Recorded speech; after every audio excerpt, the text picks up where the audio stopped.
Hello everyone, welcome to our channel. So competitive exams 2024 అన్ని రకాల competitive ఎగ్జామ్స్కి use అయ్యే విధంగా ఈ కరెంట్ అఫైర్స్ ఉంటాయి. సో ఈ క్లాస్లో మనం నోబెల్ ప్రైజెస్ గురించి current affairs plus GK attach చేసి మనం చూద్దాం. క్లాస్ పూర్తిగా వినండి, లైక్ చేయండి, వీడియోని షేర్ చేయండి మీ యొక్క ఫ్రెండ్స్కి ఎవరైతే కాంపిటేటివ్ ఫీల్డ్లో ఉన్నారో.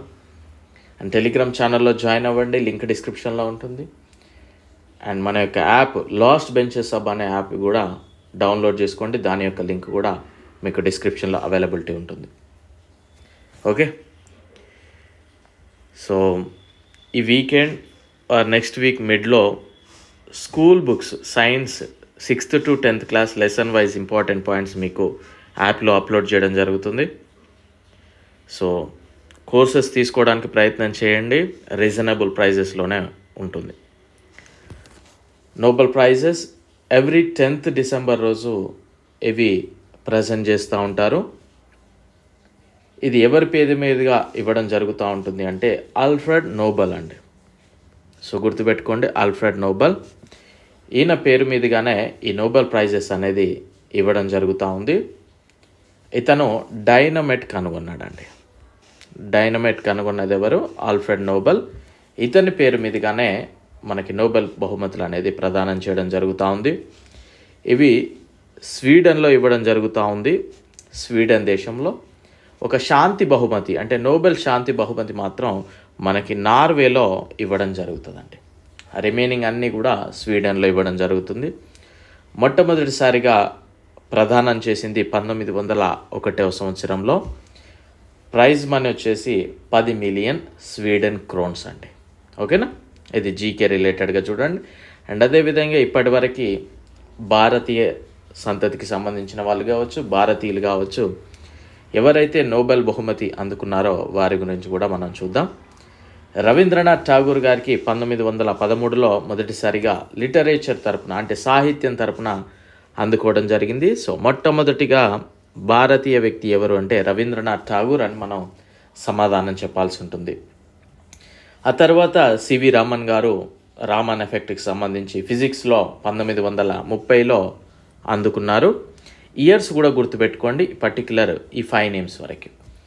నెక్స్ట్ మదర్ తెరిసా గారు 1979లో శాంతి బహుమతి వచ్చింది. సో తను ఇక్కడ ఉండడం వల్ల మనం భారతదేశానికి సంబంధించిన వారిలో మెన్షన్ చేయడం జరిగింది. అమర్త్య సేన్ ఎకనామిక్స్ ఆర్థిక రంగంలో 1988లో ఇవ్వడం జరిగింది. అండ్ కైలాస్ సత్యార్థి పీస్ శాంతి బహుమతి 2014లో ఇవ్వడం జరిగింది. వీటికి సంబంధించి ఇయర్స్ కూడా గుర్తుపెట్టుకోండి దయచేసి, ఓకేనా. కొన్నిసార్లు జీకే రిలేటెడ్ అడుగుతూ ఉంటాడు. అండ్ అదేవిధంగా కొద్దిమంది భారత సంతతికి సంబంధించిన వాళ్ళే అదర్ కంట్రీస్లో ఉన్న వారికి కూడా రావడం జరిగింది. వారికి సంబంధించి కూడా చూద్దాం. హర్గోవింద్ ఖురానా మెడిసిన్లో వైద్య రంగంలో వచ్చింది 1968లో.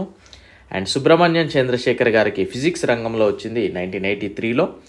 అండ్ నెక్స్ట్ వెంకట్రామన్ రామకృష్ణన్ 2009లో కెమిస్ట్రీ రంగంలో వచ్చింది. అండ్ నెక్స్ట్ అభిజిత్ బెనర్జీ గారికి ఎకనామిక్స్ రంగంలో 2019లో వచ్చింది. ఓకేనా, సో ఇదంతా కూడా GK related.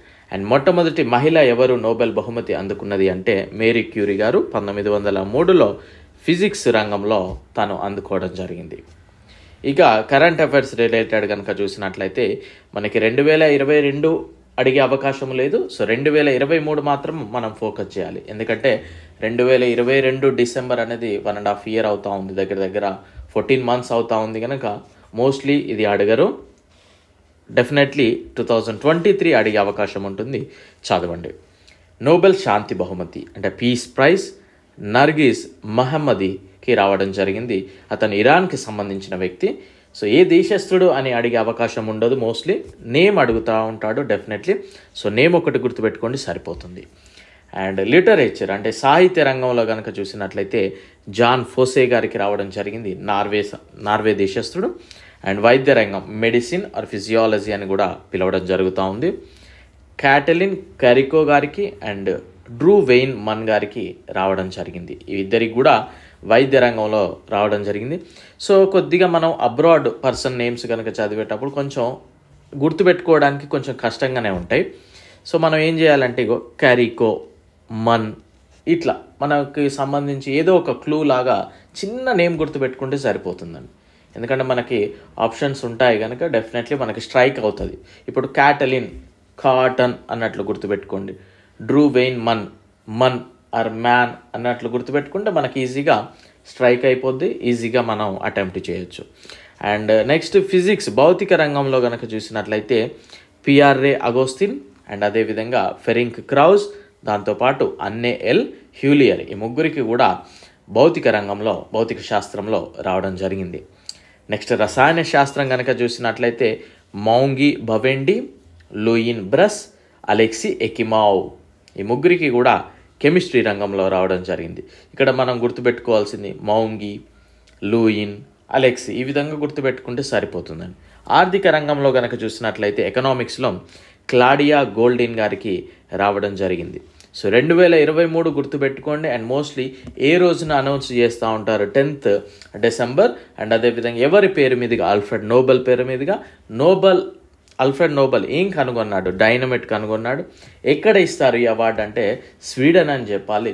Except peace prize, శాంతి బహుమతి మాత్రం మనకి నార్వేలో ఇవ్వడం జరుగుతుంది. మొట్టమొదటిగా ఎప్పుడు అంటే 1901లో అని మనం చెప్పాలి. అండ్ భారతదేశానికి సంబంధించిన వ్యక్తులు, భారత సంతతికి సంబంధించిన మూలాలు కలిగిన వ్యక్తులకి ఎవరెవరికి వచ్చిందనేది కూడా మనం చదవాల్సిన అవసరం ఉంటుంది. సో తప్పకుండా మన యొక్క యాప్ డౌన్లోడ్ చేసుకోండి, లింక్ డిస్క్రిప్షన్లో ఉంటుంది. I wish you very good luck. Thank you.